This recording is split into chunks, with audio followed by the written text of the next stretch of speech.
Hey there, everyone. Welcome to another episode of Steven's Podcast. I am the host, Steven Crosio.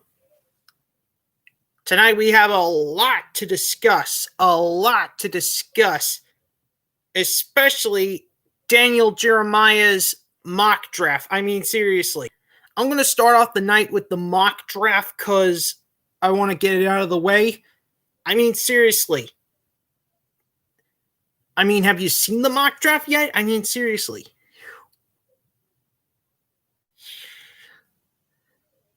Afterwards, we will be reviewing the Jaguars, Jets, and Falcons teams. And of course, after that, we will be discussing who will be Houston Texans' next head coach, including an interesting one that came up, by the way. Next up, we will be doing a little challenge. And to all you Tennessee Titans fans, I will be giving out my top 5 candidates for both offensive and defensive coordinator positions. Then, of course, my fond farewell letters for all the teams that got eliminated in the divisional round. Then my Super Bowl prediction to end the night. If I didn't get everything, I'm sorry. That's as far as I can go.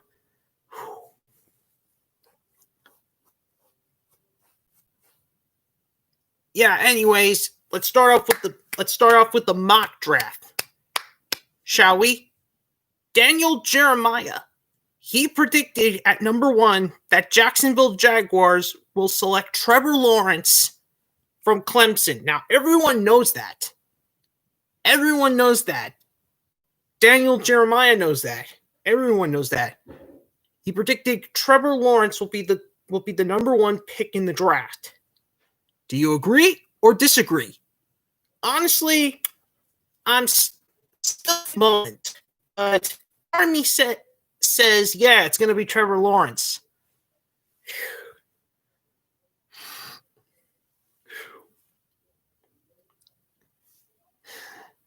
Now on to the New York Jets. They picked Daniel Jeremiah picked at number 2, Zach Wilson.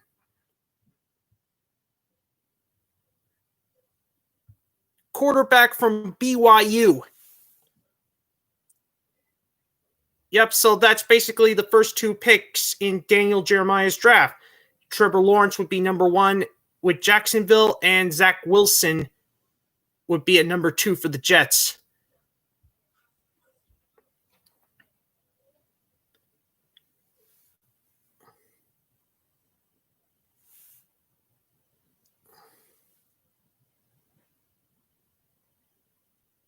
I mean, seriously, it's one heck of a crazy time. In fact, maybe I should put this in.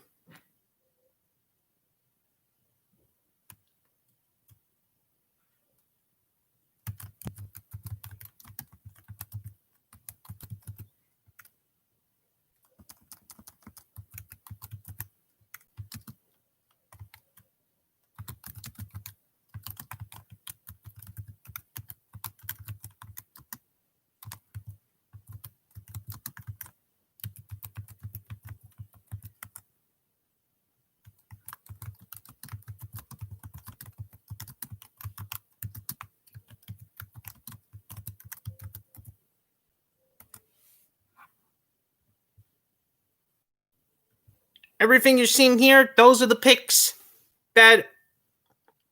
Please comment down below if any of these things are going to happen or won't happen. Because seriously, Trevor Lawrence and Zach Wilson, I do believe that might happen.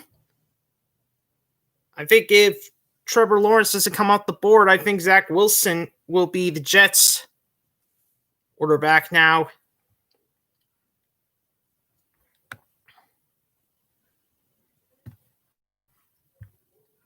Now here comes Miami Dolphins pick.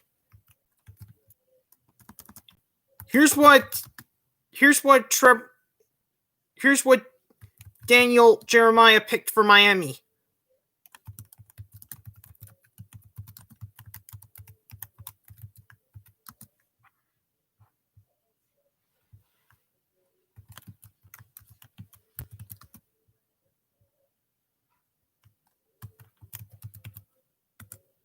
Jamar Chase.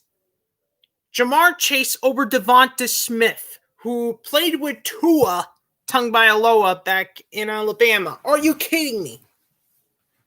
Sure, Jamar Chase is the better receiver, but still, don't you think Tua is better off with another guy, with a receiver that he's used to?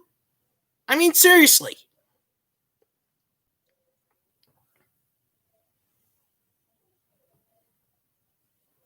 Seriously, which is why this brings up my next comment.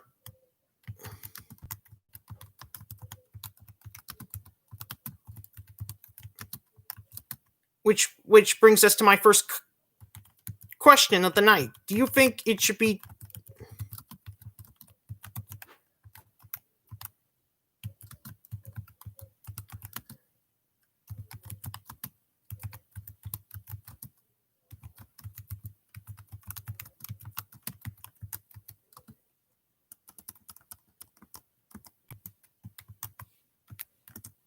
Which brings us to my first question of the night.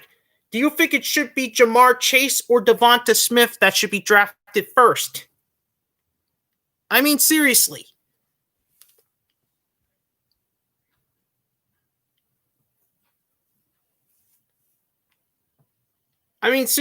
Sure, Jamar Chase is a good receiver, but Devonta Smith has connections with Tua Tagovailoa. I mean, seriously. I would seriously rather see Devonta Smith with Tua rather than Jamar Chase.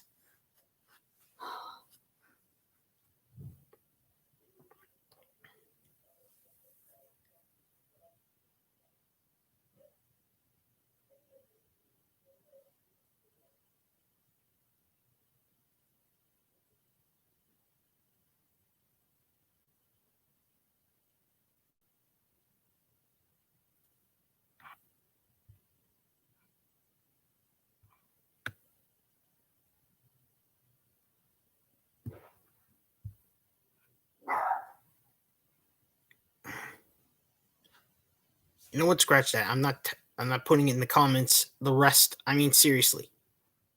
Okay, now moving on to Atlanta Falcons. Daniel Jeremiah has them selecting Trey Lance. What? A quarterback at number 4? Are you kidding me? Guess Daniel Jeremiah thinks Matt Ryan's time is done, and now is the time to draft his replacement. I mean, seriously. What the hell? Daniel Jeremiah, are you crazy? I think Matt Ryan's not done yet. Oh my God.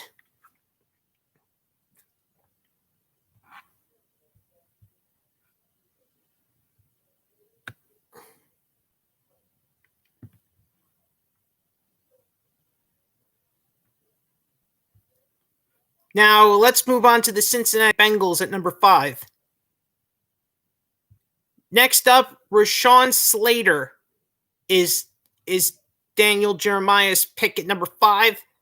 Sure, Kyle Pitts is tempting, but it's the Bengals. They do have, but I have to agree with them. The Bengals have to work on that offensive line. I mean, seriously.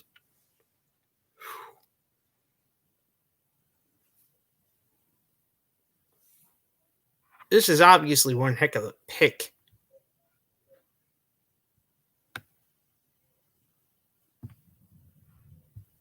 Oh boy, we're seriously looking at 2 Alabama people right away. First off, Philadelphia Eagles.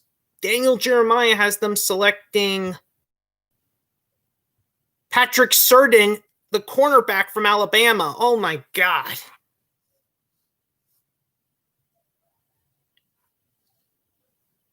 Daniel Jeremiah said Eagles need help with a receiver, but they also need help in secondary. So he figures secondary is better than receiver. And guess where Devonta Smith ends up in his mock draft? Detroit.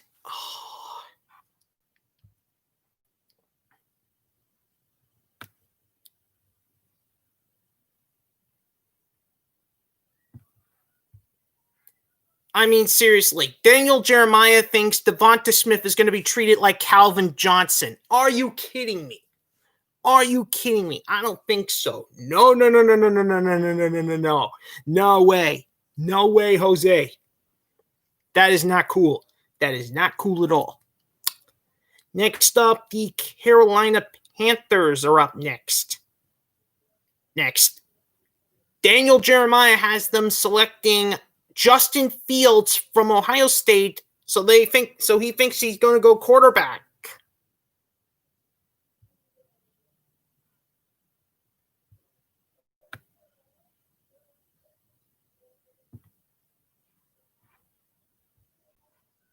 Imagine if they did take Justin Fields. Carolina would be crazy.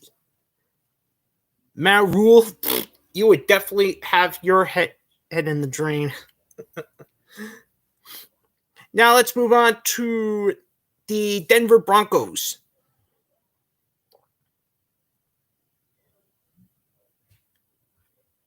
Daniel has them selecting Caleb Farley, the cornerback from Virginia State. I cannot believe this.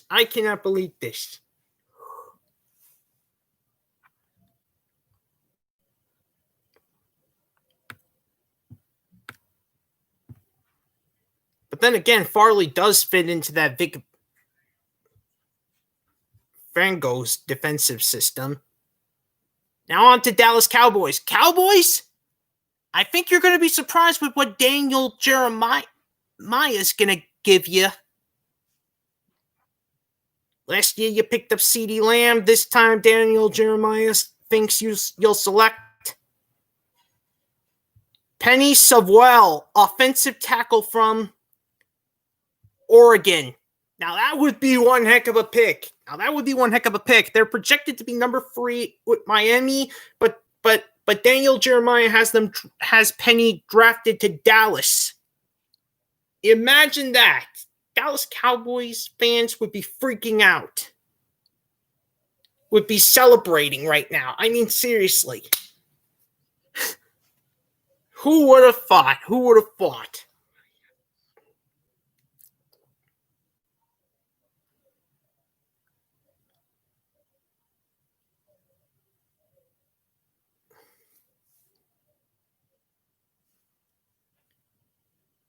Now we move on to number 11. Daniel Jeremiah has the New York Giants selecting Jalen Waddle, the wide receiver from Alabama. Who would have thought?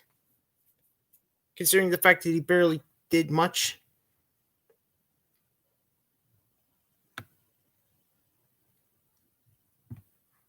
Apparently Jalen Waddle is the receiver that can give Daniel Jones some help. Meanwhile, San Francisco's pick. That is what Daniel Jeremiah is freaking out San Francisco fans right now with this pick. Kyle Pitts, tight end from Florida. And are you kidding me? Why in the world would we draft the tight end? We have George Kittle, for God's sake. I mean, seriously. This is obviously ridiculous. In fact, seriously, what in the world?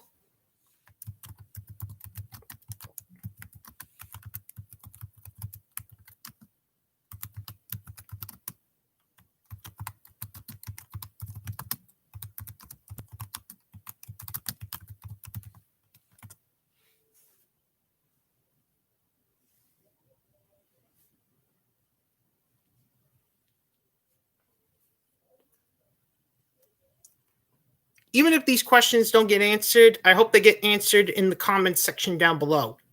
I mean, seriously. Should San Francisco draft Kyle Pitts in the first round? I mean, seriously. My money says no. Daniel Jeremiah, you would be crazy to think that because they got George Kittle. Sure, George Kittle is injury prone, but still, I don't think this is I think you'll be wasting Kyle Pitts' career on with San Francisco. Remember when Green Bay Packers drafted Jordan Love when they were not done with Aaron Rodgers?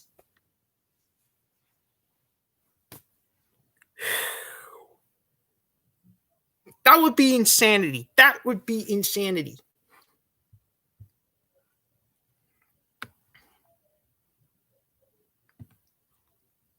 Now on to the Los Angeles Chargers. Daniel Jeremiah has them selecting Elijah Vera Tucker, offensive tackle from USC. Wow, so Daniel Jeremiah has them going offensive tackle this round. Who would have thought? Who would have thought?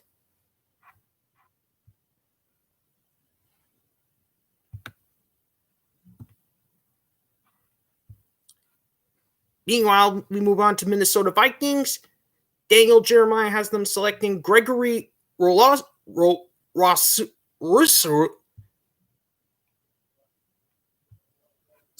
I can't say his last name. Anyway, he's an edge rusher from Miami. Gregory R. That's all I can say at the moment. Because I'm pretty.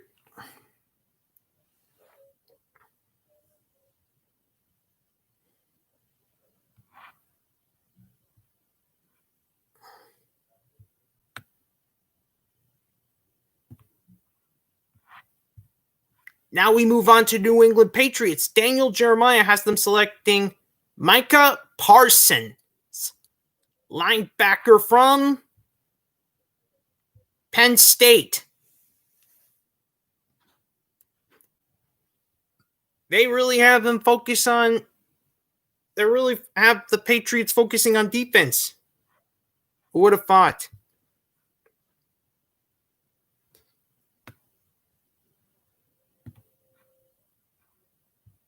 Meanwhile, another edge rusher is about to come off the board on Daniel Jeremiah's mock draft. This one's on Arizona Cardinals, having them select Jalen Phillips, edge rusher from Miami.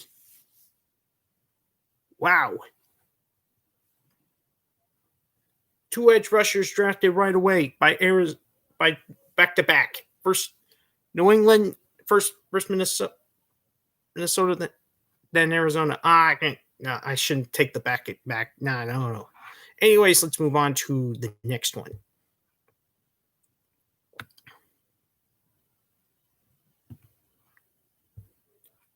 Las Vegas Raiders will select a linebacker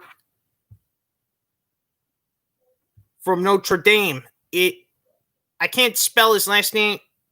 I can't spell the middle and last name. All I can say is Jeremiah O.K. The middle is O. The last name is K. I mean, series starts with K. The middle one starts with O, and the last one starts with K. I mean, seriously, I'm not good at these mispronunciations.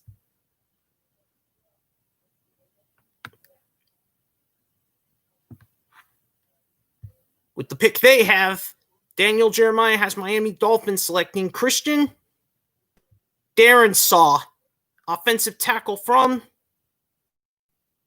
Virginia Tech.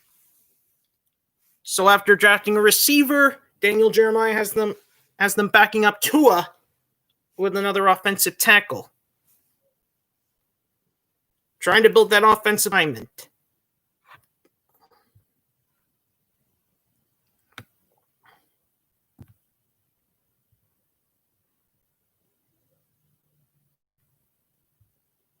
Now on to Washington football team. Daniel Jeremiah has them selecting Kadarius Toney, wide receiver from Florida. That's a name to look forward to in the Senior Bowl, if he is in it.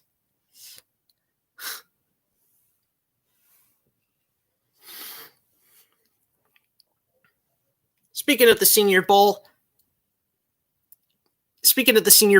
both the coaching staff of the Carolina Panthers and Miami Dolphins will be involved in this game.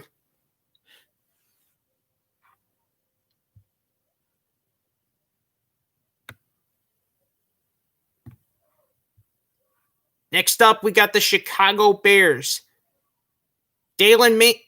Jeremiah has them selecting Jalen Mayfield, offensive tackle from Michigan. Never thought we'd see another Mayfield on field again. And again, some names have to be common.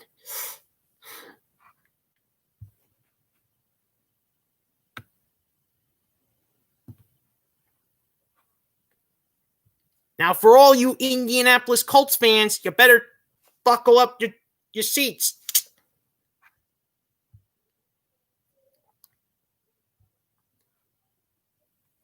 Because Daniel Jeremiah has Indianapolis Colts selecting Kwity Paye, edge rusher from Michigan. That's another senior you got to keep your eyes on. Oh, my God. And I know what you're thinking. Why would Daniel Jeremiah pick an edge rusher? Are you kidding me? Mac Jones is on the board. Well, apparently they think they can pull off the Indianapolis. They think the Indianapolis Colts can pull it off with a trade from the Jets for Sam Darnold, or hope for a trade with Philadelphia to get Carson Wentz. That's probably what they're thinking. That's why they picked edge rusher. That's why Daniel Jeremiah has them picking edge rusher.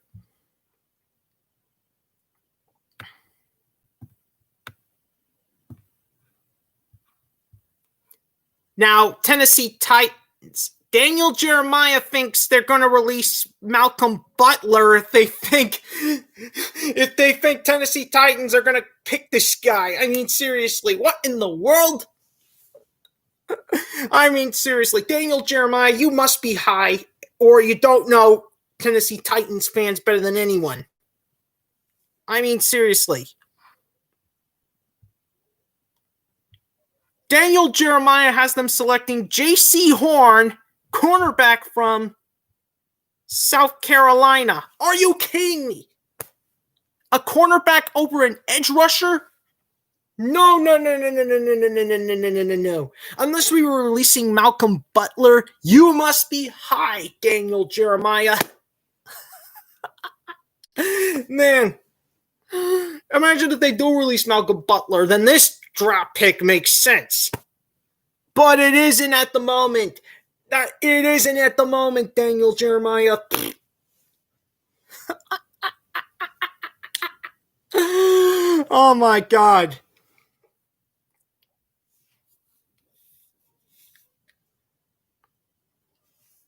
Which brings me to this question.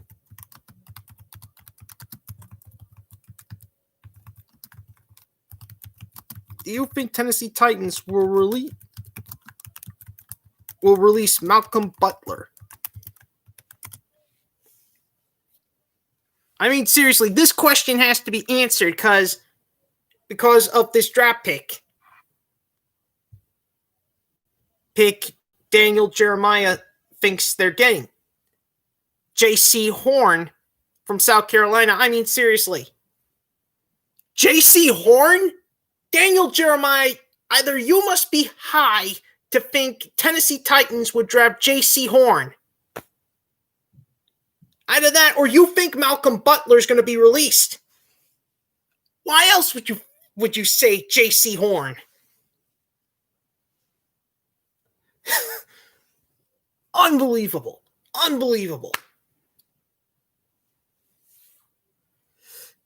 So if you're just joining us, please feel free to answer these following questions down below. These ones involved the following draft picks that I mentioned. The first one is for Miami Dolphins. Based on the Miami Dolphins. The second one is based on the San Francisco 49ers pick that Daniel Jeremiah thinks. And the Tennessee Titans question is because of Texans thoughts. Welcome to the chat. And I know it, and you said release Malcolm Butler. Man. I mean, seriously. Daniel Jeremiah must think Tennessee Titans are going to release Malcolm Butler if he thinks he's going to, if he thought about this draft pick. I mean, seriously.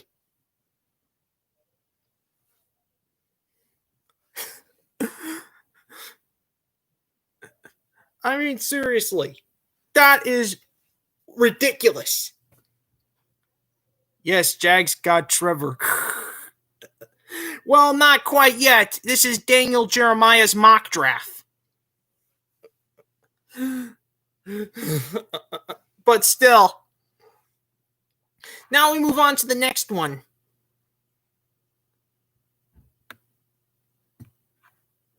We head back to the New York Jets. This one was the first round picks that was given to them by Seattle.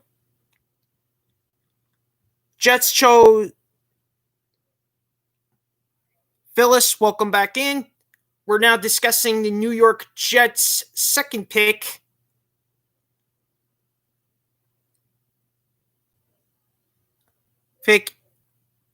Also, keep in mind, this is Daniel Jeremiah's mock draft.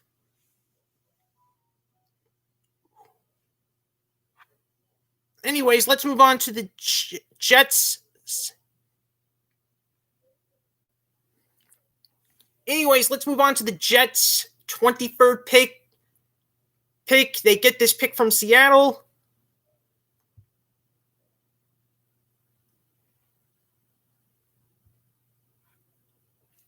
Daniel Jeremiah has them selecting Travis Etienne, running back from Clemson.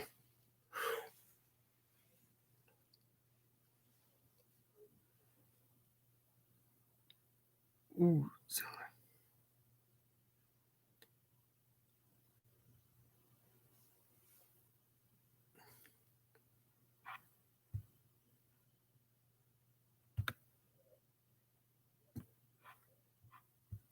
Anyways, now we move on to Pittsburgh Steelers. Pick. Daniel Jeremiah has them selecting Tevin Jenkins, the offensive tackle from Oklahoma State. See you soon, Phyllis.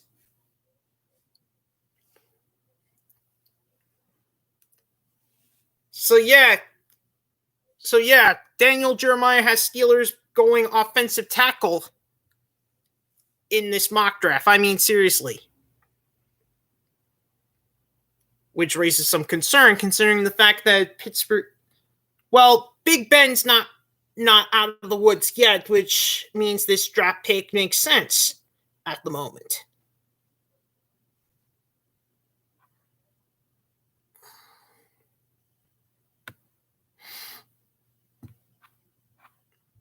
Now we move on to Jacksonville Jaguars' second pick. They get this pick from Los Angeles Rams. And Daniel Jeremiah has them selecting a safety this time around. It is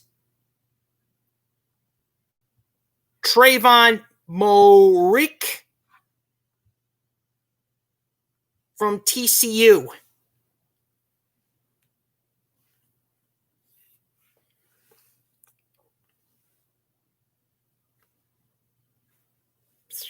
So basically, it's going to be an offensive and defensive player for Daniel Jeremiah selection. Yikes.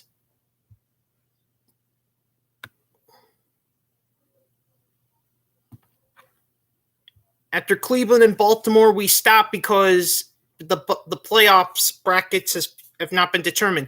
Cleveland Browns. Daniel Jeremiah has them selecting Zaylen Collins, linebacker from Tulsa.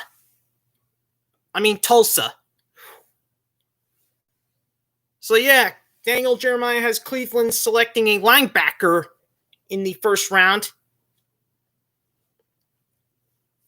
And now to all you Ravens fans, hopefully this is not going to be one heck of a deal when you see this.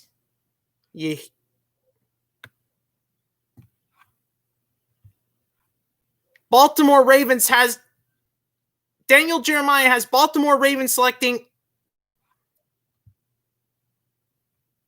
Aziz Oja. I can't even spell the last name right. But anyways, he's the edge rusher from Georgia. So yeah, Daniel Jeremiah has Ravens selecting Aziz.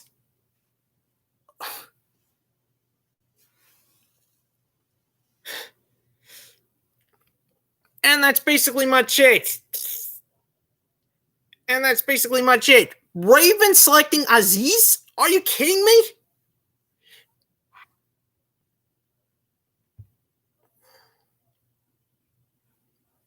This is obviously one of the most ridiculous mock drafts. I mean, seriously. Then again, it is version 1.0. I can't wait to hear what the other NFL experts come up with.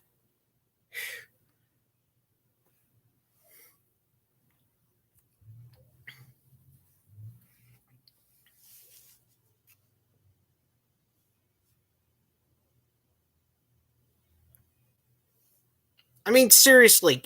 This is not funny to anyone who has their mock to Dolphins, 49ers, and Titans fans. But Colts, on the other hand, have their questionable because of the next topic I'm going to do.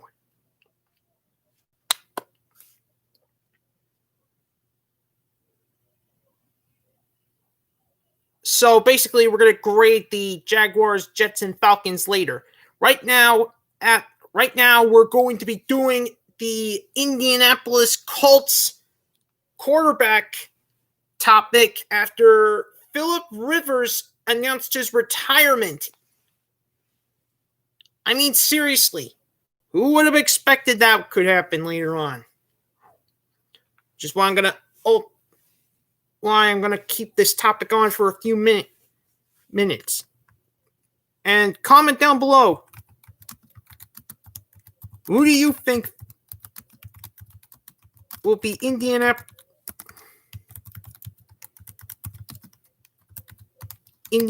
Colts next QB? Basically, comment down below who you think will be Indianapolis Colts next QB. Personally, I based it on my top five opinions, okay? At number 5, I have them trading with the New York Jets to get Sam Darnold. Yep, I have them picking Sam Darnold, pulling off a trade with the New York Jets, I know. But Sam Darnold, I think the Jets are his poison, which is why I think moving to another system would be good. I think this is a sign. This is a sign, people. I think this is a sign. Number 4, I have them trading with the Philadelphia Eagles and getting Carson Wentz. I mean, seriously, do you see Carson Wentz's situation with the Eagles likely? I don't see them working out with the Colts offensive coordinator, that's for sure. Or maybe it will work and stay in Philadelphia, but still. The fact remains is that I think Indianapolis Colts can pull that off. Anthony Barker, welcome.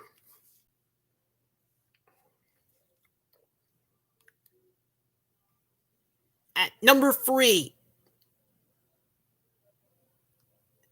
I have them. Oh my God, this is a tough call. I don't know about this man. I don't know about this one bit. Yikes. Number 3.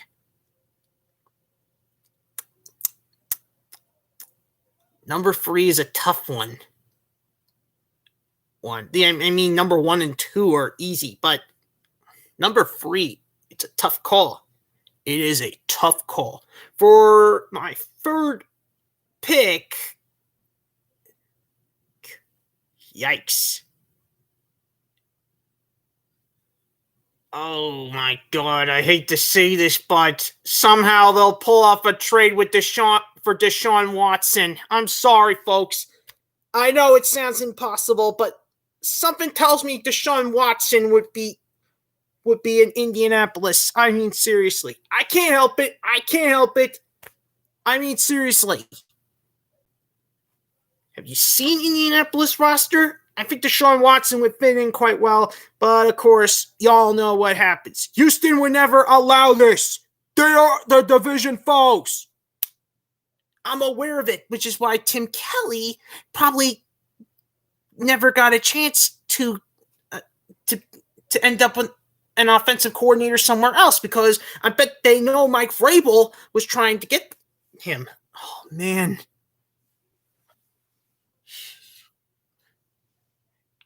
I would have bet money that Mike Vrabel was the one that tried to get Tim Kelly, and the Houston Texans shut him out.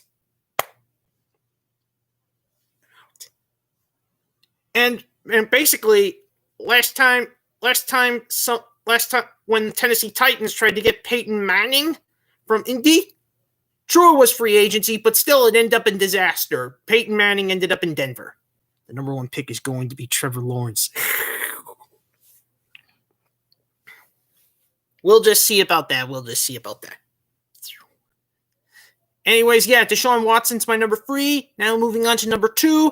I have them going into the draft at number 2, which is Mac Jones, quarterback from Alabama.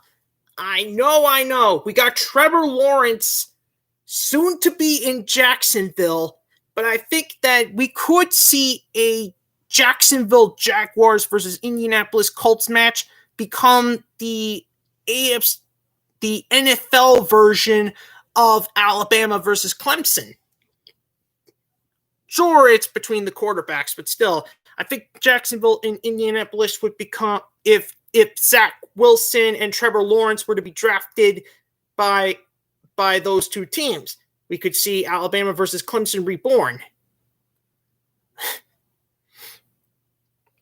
But still, I'm just opinion. But still, did you see the final match? Did you see the national championship game? Mac Jones was unstoppable that game. I mean, seriously, which is why I think Mac Jones would fit in with Indianapolis' system. And now on to the number 1 pick, which is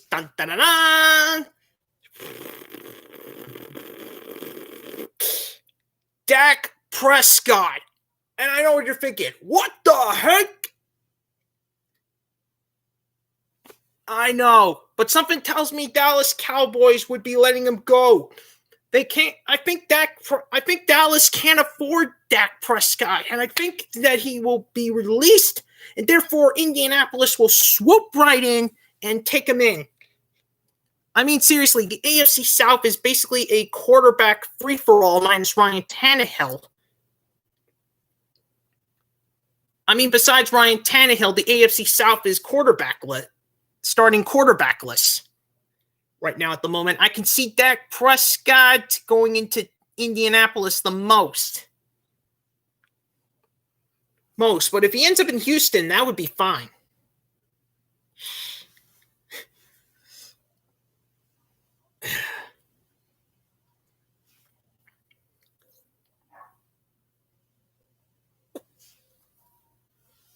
And yeah, that's basically my top 5 quarterbacks for the Indianapolis Colts. That's basically my top 5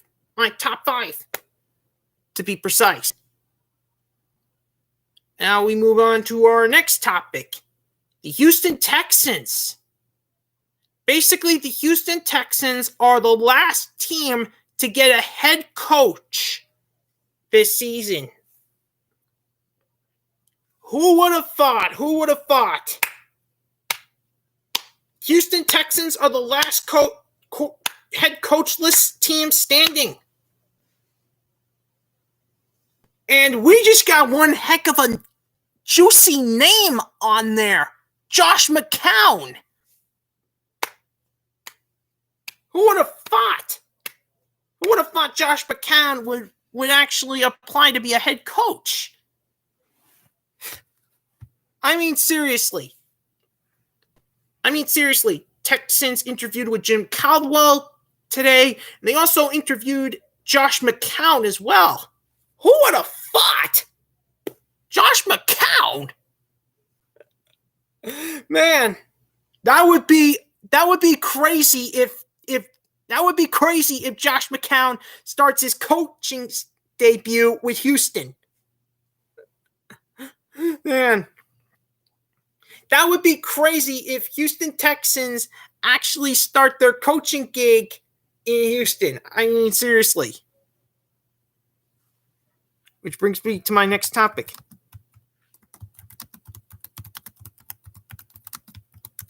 Who do you think will be the Houston Texans head coach? So yeah, I basically put in the live chat my next question. Who do you think will be Houston Texans head coach? Basically, I have my top 5 opinions, and Josh McCown is now one of them. I mean, seriously, I would like to see Josh McCown take this team to the next level. I mean, seriously, imagine if Josh McCown somehow gets Houston Texans an opportunity of a lifetime. I mean, seriously, if Josh McCown somehow became a head coach and guides the Houston Texans to the playoffs, I would be shocked if Josh McCown were to be the head coach of the Houston Texans and go and get this team to the playoffs on its first try. But still, Desean Watson is still to be determined. And still, we are going to find out very soon, I hope. The number 4 pick. Yikes. Not much is a lot, but I think Houston Texans, they would probably put Romeo Corral in that position. I think Romeo Corral would earn his keeps. I think they should just keep Romeo Corral the way it is. I mean, seriously, Romeo Corral did very well with the Houston Texans last year. I mean, seriously. Sure, there wasn't much wins, but still, they were able to hold the Titans into overtime. It also came down to a field goal kick the last game as well. They managed to score only a few wins. Still, I think Romeo Corral should stick around as Houston's head coach.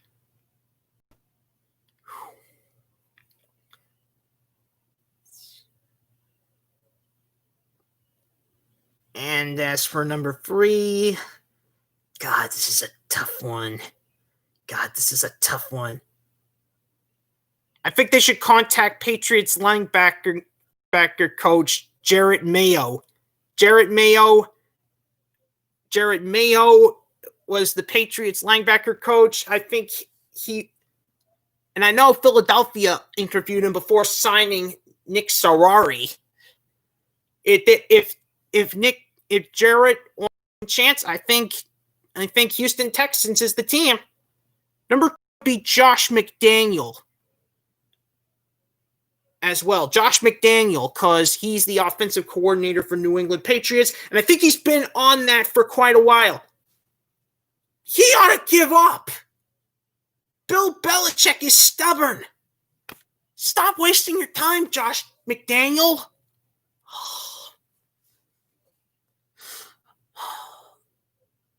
Anyways, now we move on to the number 1 pick, Eric Binolebi. I can't even spell the last name. I can't even pronounce the last name for the Kansas City Chiefs offensive coordinator. But yeah, that's the guy I'm hoping would become the Houston Texans head coach the most. And yeah, that's basically much it. That's the Houston Texans. My top 5 opinions on Houston Texans head coaching position would be.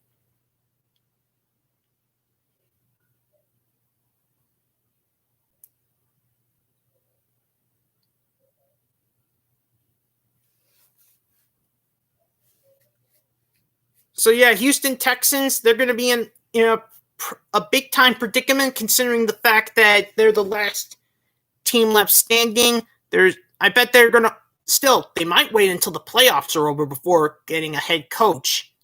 So will a certain team that's still looking for an offensive or defensive coordinator, by the way.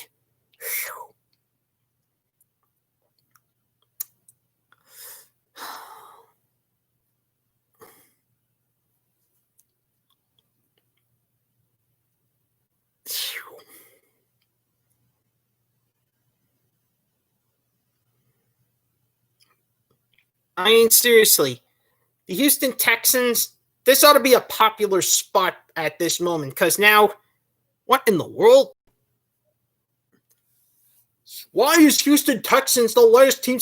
I'll tell you why, because they are patient to wait until the playoffs are over. Unless one certain team is eliminated. That's right, I'm looking at Kansas City right now. After all, they got their eyes set on the Kansas City Chiefs offensive coordinator. Unless, of course, they already hired a head coach. Sick.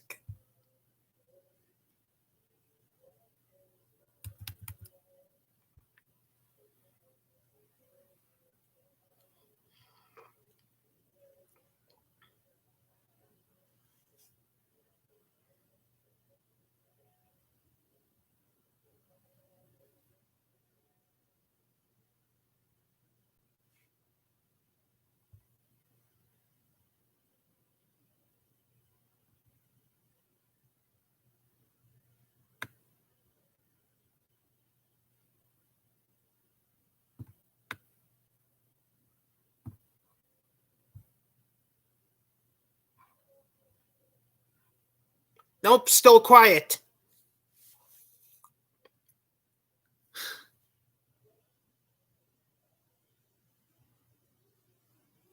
I mean, seriously, what in the world? You think a team that was waiting that long is waiting to make a big move. You need a big move.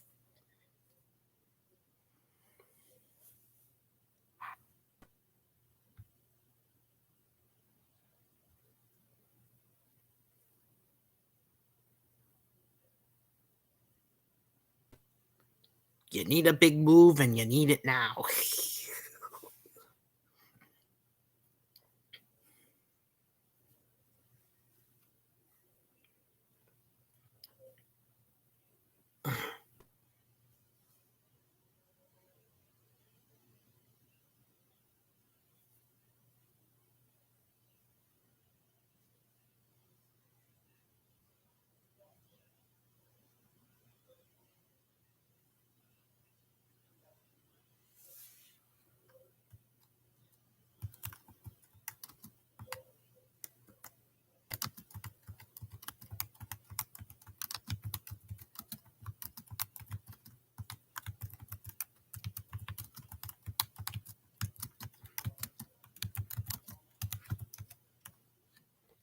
Now we move on to our next topic, which is the Tennessee Titans. By the way, it has been a few days since Arthur Smith was released, and then of course Atlanta Falcons swooped right in and took Arthur Smith, which brings us to the next topic: who will be the Tennessee Titans offensive coordinator and who will be the defensive coordinator? Some people think Shane Bowen will take the job. Will keep the job. I say no. Vrabel, you would be crazy to do that. I mean, seriously, after everything, you would have promoted Shane Bowen by now if it was true. I mean, seriously, you would have promoted him by now. You would have promoted him last year if you thought he was the guy. But no, sirree, you kept your big mouth shut. I mean, seriously. Anyways, it's time to give away my top 5 candidates for each coordinator. I'm going to start off with the offensive coordinator first. For my number one, I think Tennessee Titans would promote Keith Carter. Keith Carter, the offensive line coach, even when Taylor Lewan was out, Keith Carter led this offensive line quite well. I think that would be a reason to promote Keith Carter. Keep your eyes open. My second candidate is Todd Downing, Titans tight end coach. Why would I do that? Take a look at the previous Titans offensive coordinators. That isn't Matt LaFleur. Like Arthur Smith, for instance. He was the tight end coach before getting promoted. I think they could do it again. I think they could do it again with Todd Downing.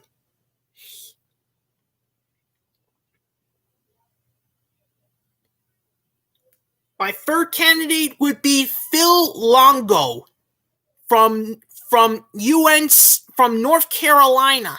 And you're saying, like, what? Why Phil Longo? Well, I think Phil Longo's system would fit into a certain wide receiver named A.J. Brown. I mean, seriously. Phil Longo would definitely help A.J. Brown out. I think Phil Longo would be a good system if you were Longo's system would be great if you were helping out A.J. Brown. He led multiple 1,000-yard receivers. So I think Phil Longo would be a prime candidate. Mike Vrabel, get Phil Longo from North Carolina. If you care about A.J. Brown, you'll do it. My fourth candidate is Anthony Lynn, former Chargers head coach. And I know what you're thinking. But the jury's not out on whether Anthony Lynn will be coaching or not. Still, Anthony Lynn is a good candidate. I think Anthony Lynn could definitely help Ryan Tannehill and Derrick Henry out, I think.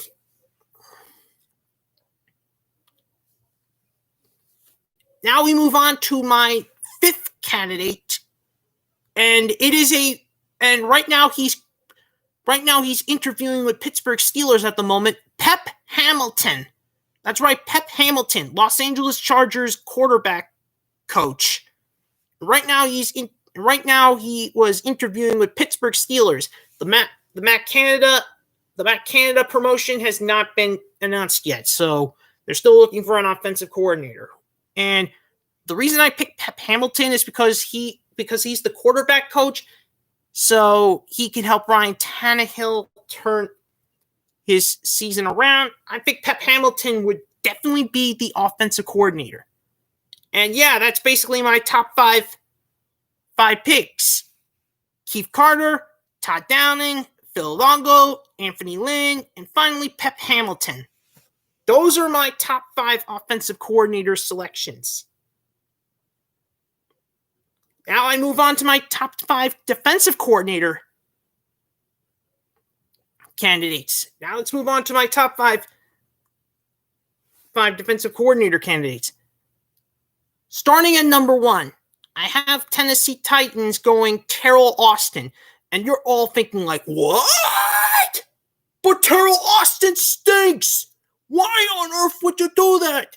I'll tell you why. Because Terrell Austin obviously didn't get the right system at the time. Detroit Lions, Cincinnati Bengals, they all went.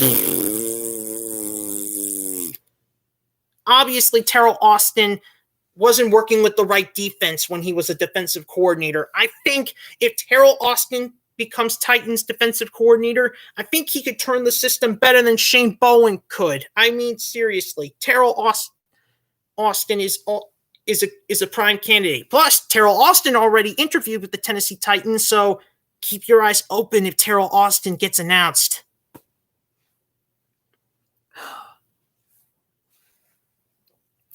My second candidate would be Wade Phillips. Wade Phillips is another name that could consider coming out of retirement. So, yeah, keep your eyes open on Wade Phillips, everyone, because we could possibly get him out of retirement. But who knows which team will get Wade Phillips out of retirement, but I hope it's Tennessee. I hope it's Tennessee.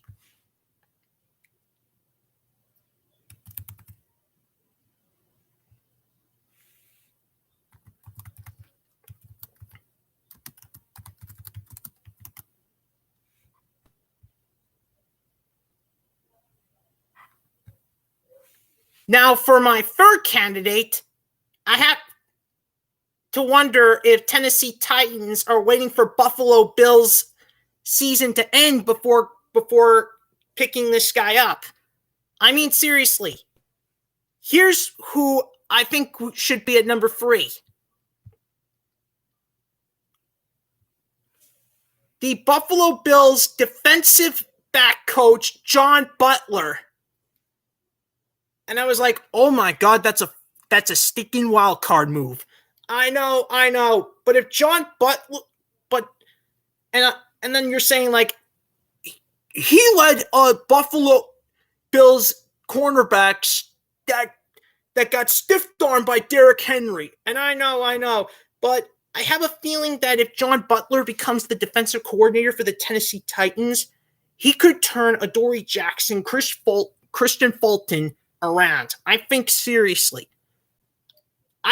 I'm seriously considering John Butler to be on one of those lists. Of course, even if Titans do want to get John Butler, they're going to have to wait till Buffalo Bills season is over. And right now they're in the championship round. So if there's a chance Titans go after John Butler, I have to root for Kansas City on Sunday in order to get this over with. I mean, seriously. In order to get this over with, I have to root for Kansas City on Sunday. Now moving on to number 4. Originally, Matt Patricia was supposed to be on this list, but no. Matt Patricia got took by New England. Now I had to start all over again. Basically, my number 4 pick my 4th pick for the Titans is Gerard Mayo. If he doesn't get a head coaching job, hopefully he gets a defensive coordinator gig. Gerard Mayo.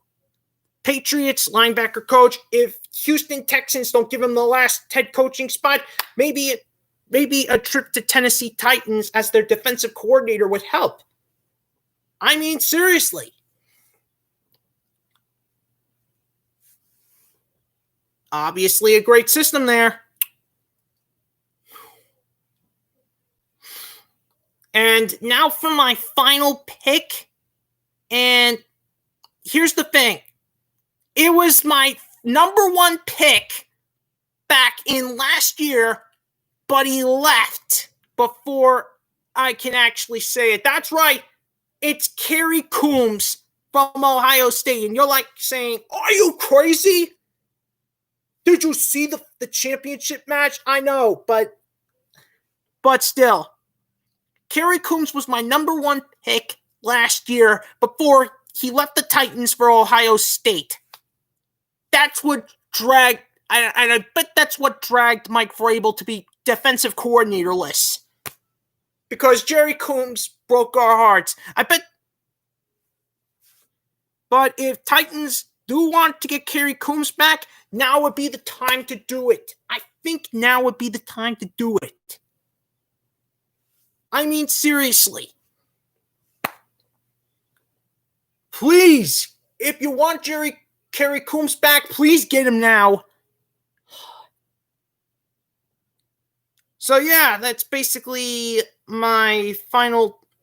So yeah, that's basically my final So yeah, that's basically my top 5 predictions for defensive coordinator.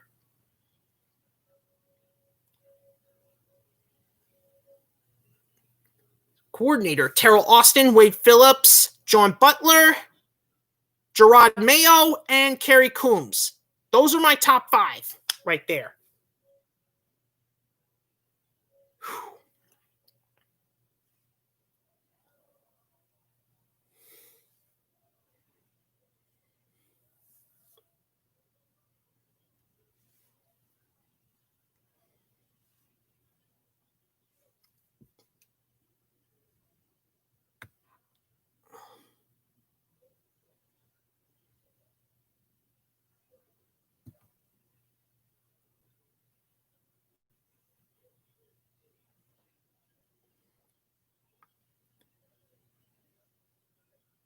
Whew.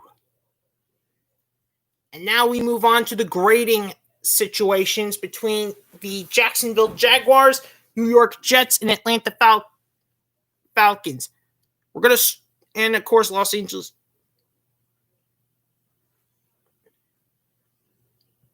I don't know if Los Angeles Chargers are done yet, so no way, Jose.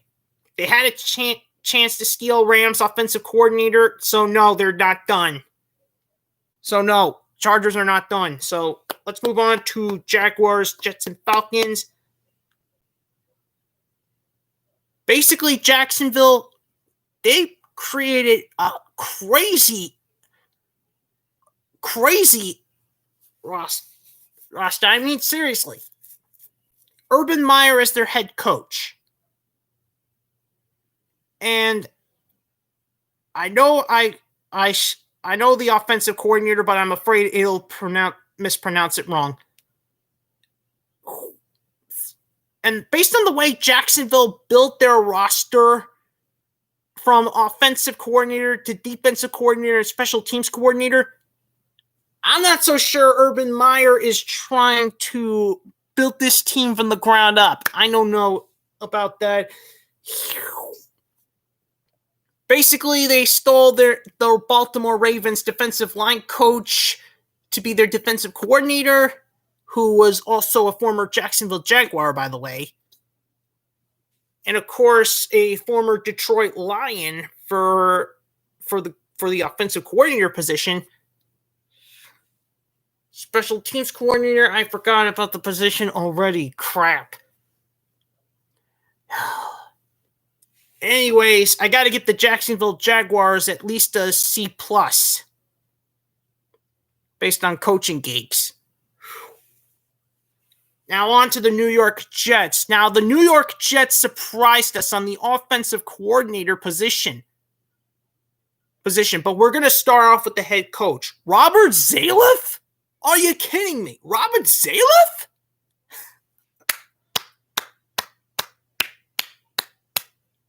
He's the only minority coach this year, unless Houston Texans somehow pull off Eric. I can't even pronounce his last name right. Anyway, the offensive coordinator from Kansas City Chiefs. Or hopefully Leslie Frazier, the Buffalo Bills defensive coordinator. Those are two candidates. Oh, my God. God, no, I can't take that back. Whew.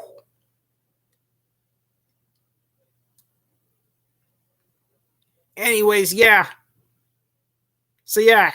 Right at the moment, New York Jets are the only ones right now with that in mind.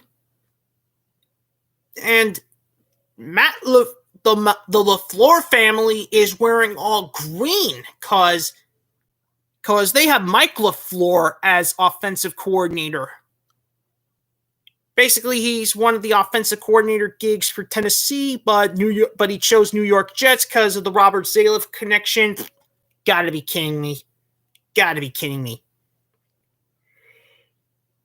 And I totally forgot about their defensive coordinator. But their special teams coordinator is still the same.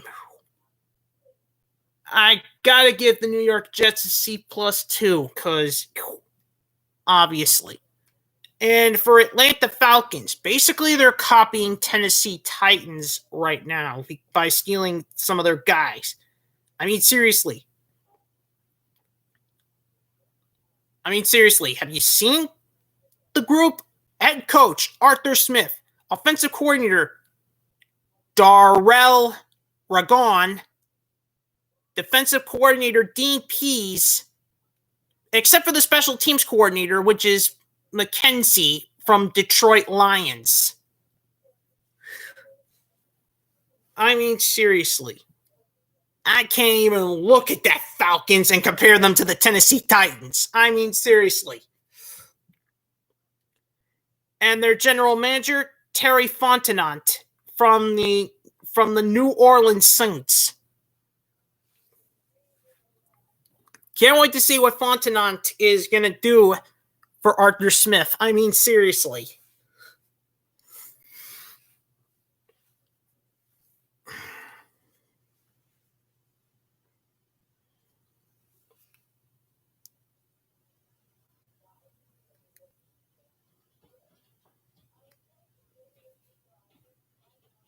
I can't wait to see what they're going to do next. Anyways, I give the Atlanta Falcons at least a B+. No, a B-. I got to go a little bit lower and say B-. Not thinking about creativity.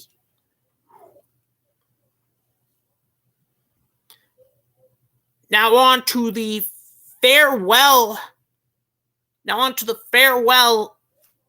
from all the teams that got eliminated. First off, let's start off with the team that got eliminated first, the Los Angeles Rams, who, by the way, lost their defensive coordinator, Brandon Staley, to the Los Angeles Chargers, who became their head coach, by the way.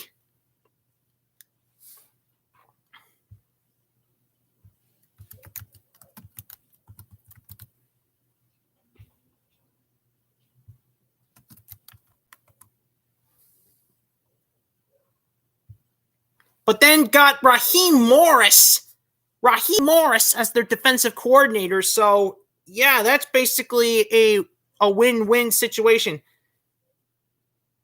Then they got Joe McCloris from the Jacksonville Jaguars as their special teams coordinator. So congratulations, Los Angeles. You basically rebuilt fast. Oh, man. And they got to keep their offensive coordinator as well.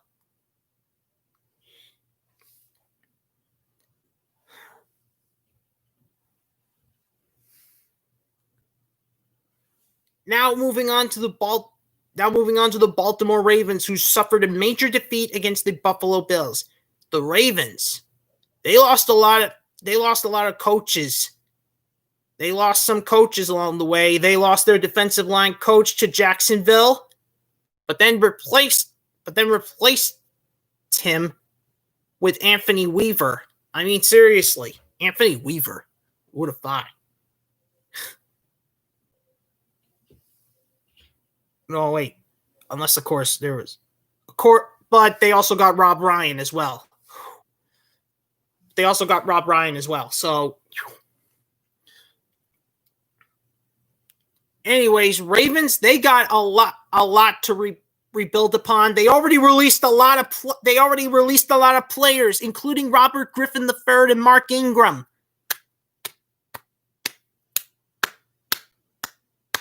Are you kidding me? This is obviously one heck of a, which is why I'm bringing up this next question.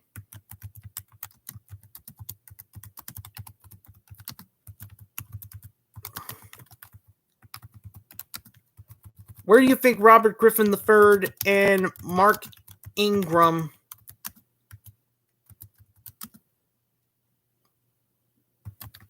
will end up?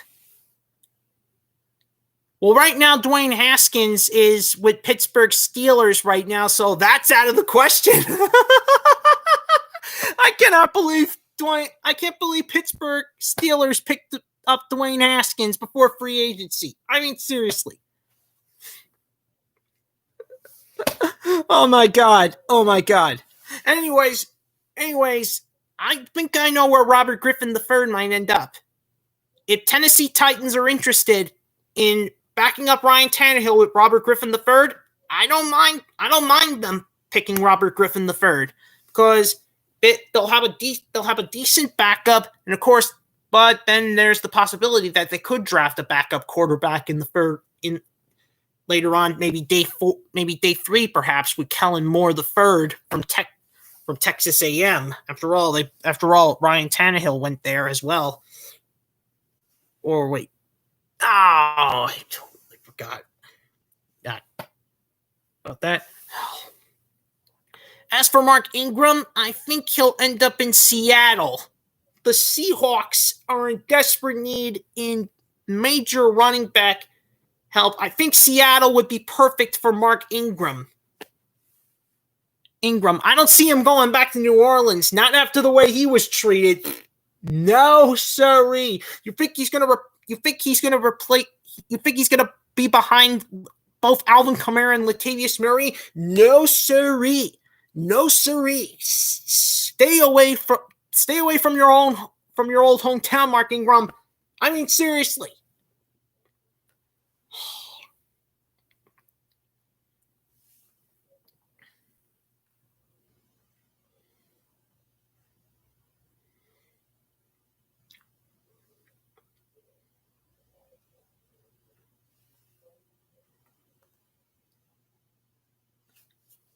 We're already on the farewell letters, people.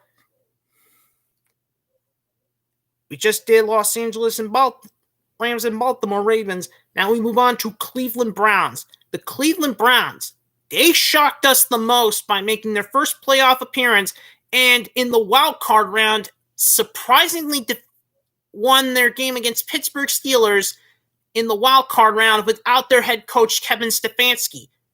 But what disappointed us is that the defense injured Patrick Mahomes before the end of the third quarter, and they still lost. Are you kidding me? Oh my God, Cleveland.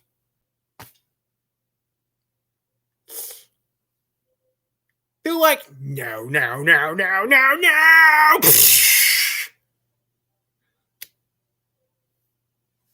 Losing to a backup quarterback like Chad Henne. My God. Oh my God. This is obviously one hell of a nightmare for Cleveland Browns fans.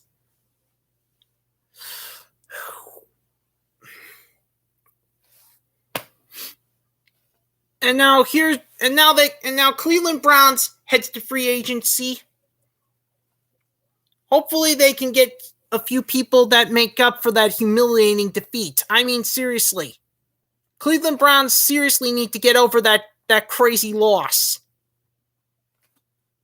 King Isaac and Tim TGH. What's up? Browns going to scary with Odell next year. Yeah, I wish they had Odell Beckham Jr. last week when they lost to Kansas City while Patrick Mahomes was injured. I mean, seriously. But seriously, Cleveland Browns, they need defensive help because they couldn't even beat Chad Henne.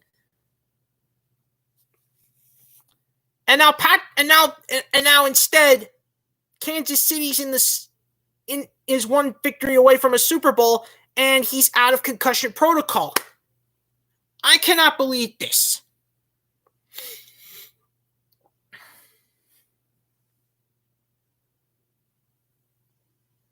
You bet they choked. I mean, seriously.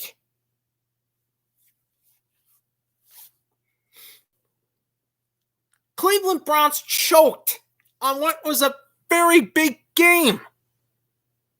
I mean, seriously. They injured Patrick Mahomes by the end of the third quarter. Chad Henne had to finish the game.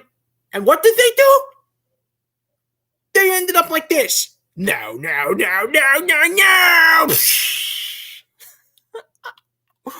Oh my God. They went down like Cleveland Brown from Family Guy.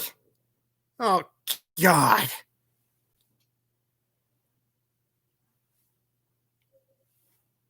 That was a big disappointment. J-Rob better make some moves, I swear.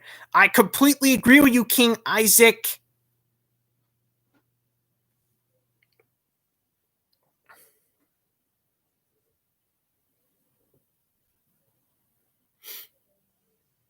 Now we move on to the final team making a farewell statement, the New Orleans Saints, who, by the way,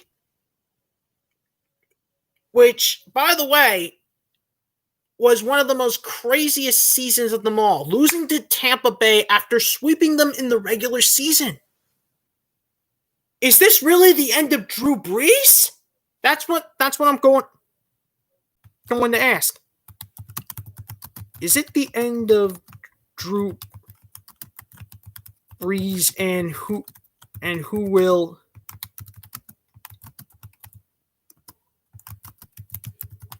be the starting QB once he leaves? I mean, seriously, this is a question I put in.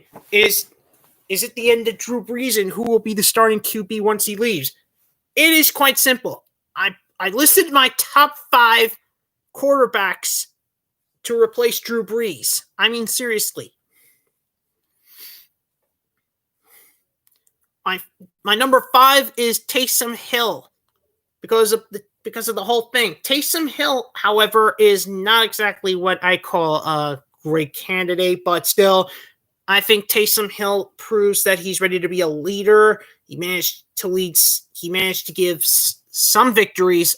He managed to lead the Saints to some victories. Some of them may have been easy matchups, but still, the fact remains is that that he managed to. New Orleans Saints is like the malarkey Bucks. They so good in the season, the playoffs they are not good. I completely agree with you on that one. Still, they got the Nickelodeon game. That was crazy.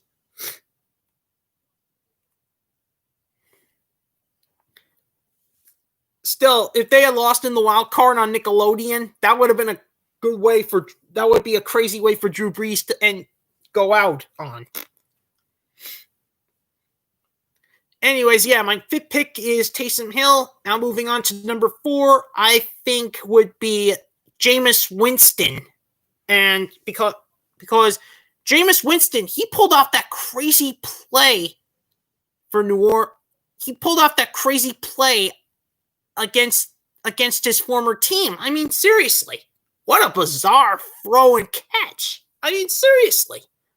That was Jameis Winston that pulled that crazy touchdown against his former team. Seriously. I think this could be Jameis Winston's time to shine, so I'm putting him at number 4. At number 3, I'm going to have to go with Desean Watson. I think Desean Watson would be... I think New Orleans Saints would try their best to try and get him. I think it's going to be a tough call, though, considering the fact that cap space. Jameis Winston is trashing the intercept. Did you see that game at all? Did you see the game against New Orleans?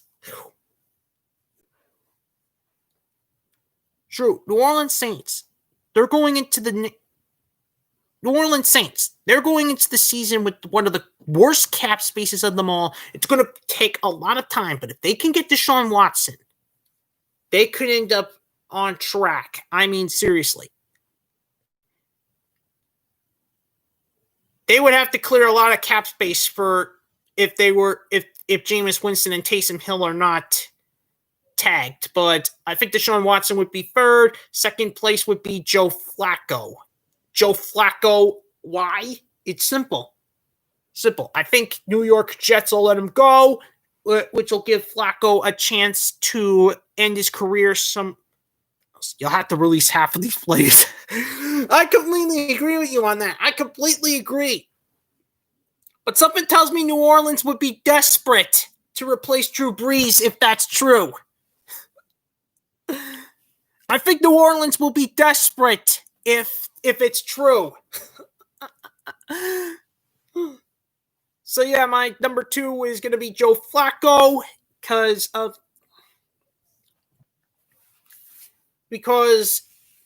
Flacco would get another chance someplace else. I think he'll rather go to a team that basically has. What about Dak Prescott? Oh. Dak Prescott? I don't know. I do not know about that. I think they would have to clear a lot of money for that. I mean, seriously, they would have to clear New Orleans Saints. They would have to clear a lot of money. And Dak Prescott, he's my number 1 pick to go to Indianapolis.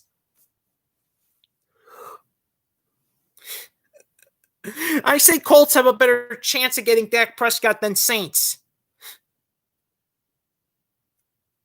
I can see Joe Flacco ending his career in New Orleans And for the number one pick, I think I see another trade going into the mix. I think Sam Darnold, because Sam Darnold's going to be one heck of a quarterback, but still he's with the wrong system. I think New Orleans Saints could get Sam Darnold back on track. Whether it's Colts or Saints, I think Sam Darnold could get back on track. So yeah, I gotta say Sam Darnold would most likely end up with New Orleans. Still,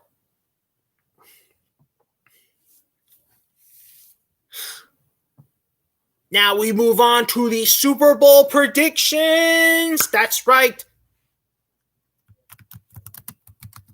What is your Super Bowl prediction? We are starting things off with the Tampa Bay Buccaneers versus Green Bay Packers game. Boy, oh boy. Never thought we'd see this game coming. Sam Darnold did crazy, but he beat the Browns and Rams. Yeah, I know. Look at that. Anyways, now we move on to the Super Bowl predictions. We're going to start off with the game preview of the Buccaneers and Packers. This game is huge because it's Tom Brady versus Aaron Rodgers this game, and it's going to be one heck of a showdown but here's the thing. Plus, Tom Brady's coming for his 7th Super Bowl. Because there's a lot at stake in this game. Tampa Bay Buccaneers, they have a chance to host the Super Bowl this year, but only if they win one more game. One more game. But here's the thing. They don't have Antonio Brown, but they do have Vita coming back in this game. So their defense is going to improve, but they'll be down one receiver. Meanwhile, the Green Bay Packers, they're the number one defense this season. Their offense is led by Aaron Rodgers, Aaron Jones, Davante Adams. I can't even tell what the hell is advantage in this. They got home advantage in the Super Bowl. I'm sorry, but I'm going to have to say Green Bay Packers win this one because the Packers have their roster, and if you catch my injury reports, then you would know who's on there and who's in trouble. And I'm sorry, but Green Bay Packers are most likely the favorites to win the NFC on Sunday. Now we move on to the AFC Championships, the Buffalo Bills versus Kansas City Chiefs game. Hard to believe this has come down to this. Buffalo Bills, they came this far, but only because they hosted the last 2 playoff games. They hosted Indianapolis, they hosted Baltimore, but this time they're on the road to Arrowhead by taking on the Kansas City Chiefs. And this time, Patrick Mahomes, he is coming off the concussion protocol, but a lot of Chiefs players are questionable for this game. A lot of Chiefs players are questionable. They won't have Willie Gay this game. And they have a lot of questionable players, including their running backs, Le'Veon Bell and Clyde Edwards-Helaire. They have a lot of questionable players this game. But even with Patrick Mahomes back, my money's on Buffalo because the Bills, they have the less injuries, I mean. So yeah, that's basically my Super Bowl prediction. Buffalo Bills versus Green Bay Packers.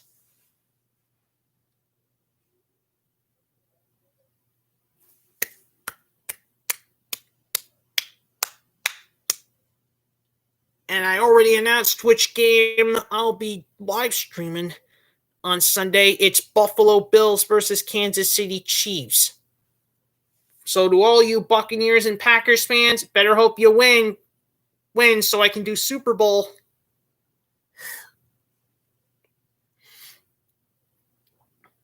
I say Green Bay won it all. You never know, Tim. Anyway, that's the end of my podcast. See you all next time.